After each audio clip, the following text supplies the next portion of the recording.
All right. Hello. This is Amy Shane, Superintendent of O'Neill Public Schools, with tonight's Risk Dial update.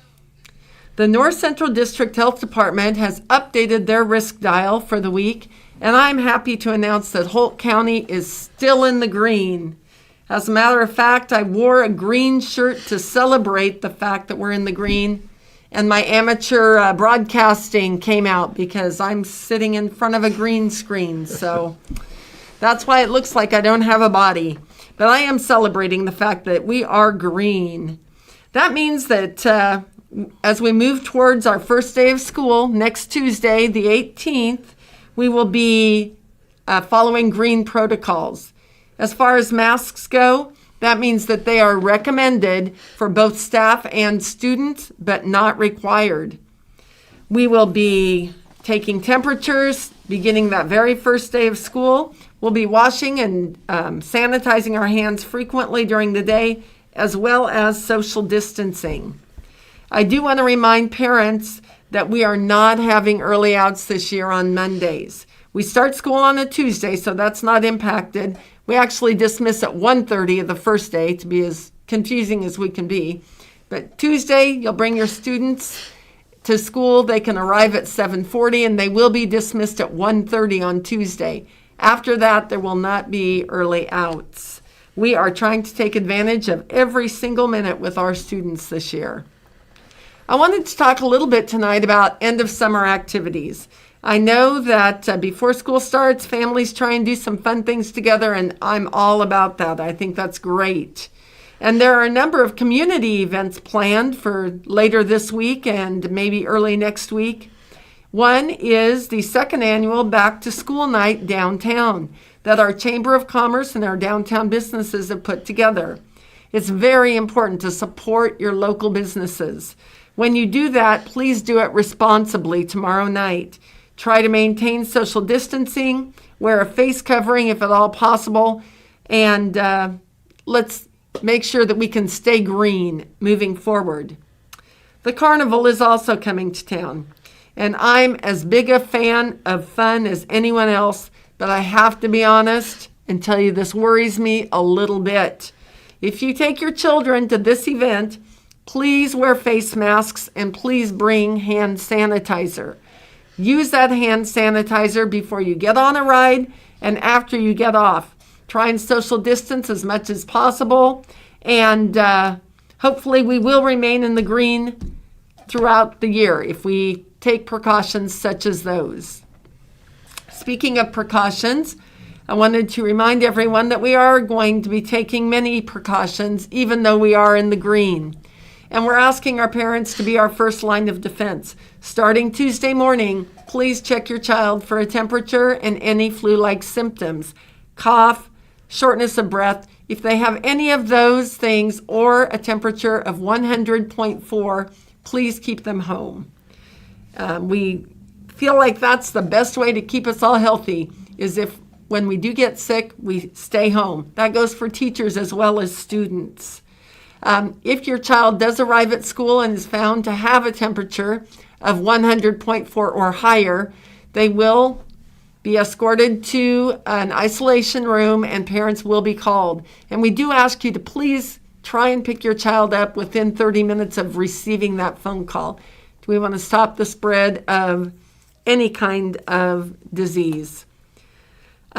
Please send a water bottle with your child on Tuesday morning. We are not allowing students to use the water fountains this year, so they will need their own water bottle if they would like to drink water throughout the day. We'll be sanitizing door handles, restroom, desktops, all of those things in an effort to remain green. We're working very hard to keep the students in our two buildings separated this year so we don't have any cross-contaminations. That way, if we have something happen at the high school, perhaps school can continue to go on at the elementary. That includes high school TAs. There will be no high school TAs going to the elementary this year. It also means that elementary students cannot be student managers for our activities. Now, I know that there are some very disappointed students both at the high school level and at the elementary level. But we are doing everything we can to keep our kids in school, and we really feel for the time being that this is the right decision for the beginning of the year. We will reevaluate after our fall sports season is done and as we move throughout the year. Time for some elementary updates. The first thing I wanted to do was say it was so great to see our kindergarten students at kindergarten back to school night last night. And then we have our back to school night coming up for our 1st through 6th graders on Tuesday the 17th, or Monday the 17th. We have that in 3 shifts. Families with the last names A through G, please come from 5 to 5:30. Families with the last names H through P, 5:30 to 6. And families with last names Q through Z, 6 to 6:30.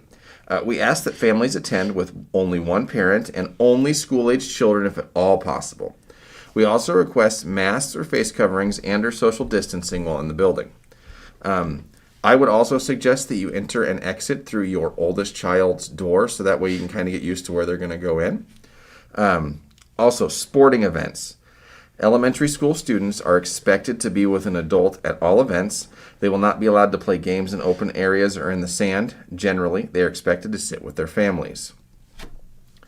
Just a reminder for the entry and exit, the doors we will use. First off, we will open doors at 7:40 and lock them at 8. If a student arrives after 8, they will need to come in through the main entrance and check in at the office. Our preschool students will come in door 14. That's the door our preschool students always come in, so that's pretty much normal. Kindergarten will come in door 2. That is what we usually call the kindergarten door. That's where the kids usually come in and out in most years anyways. 1st and 2nd grade will use door 1. That's the main entrance. That's where you would usually go in any other year.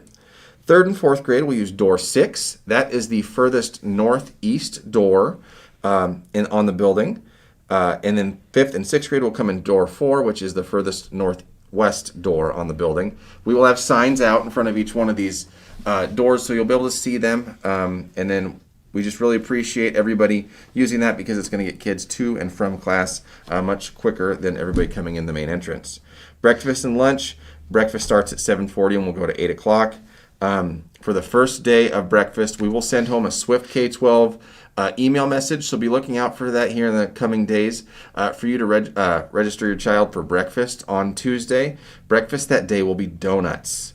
And then lunch, since we are in the green, 2 homerooms at a time will be eating in the lunchroom, while 1 will be eating in their homerooms.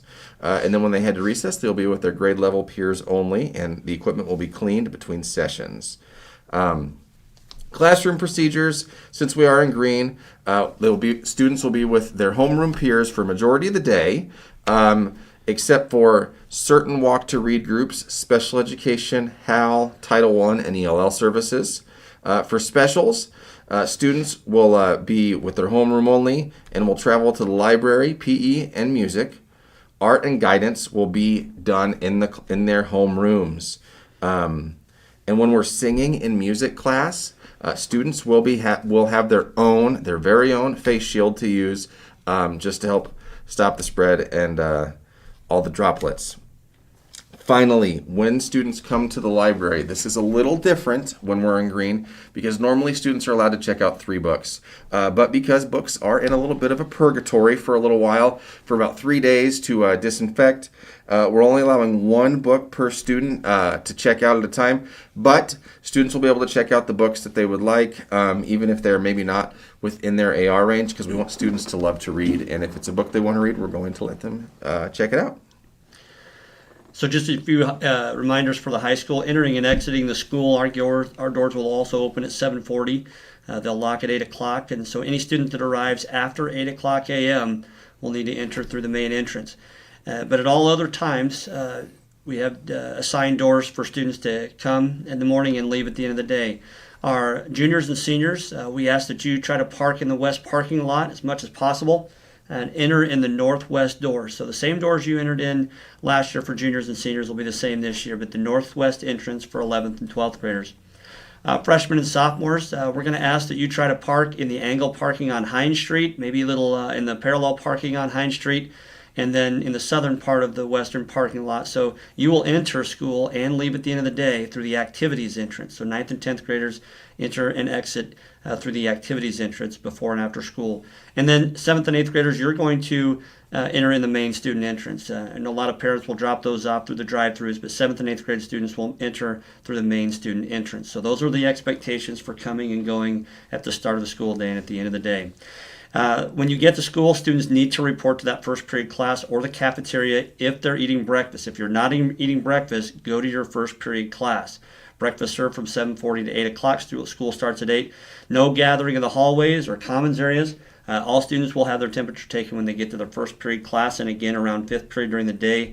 We'd like to have that done right at 8 o'clock so we can start class on time.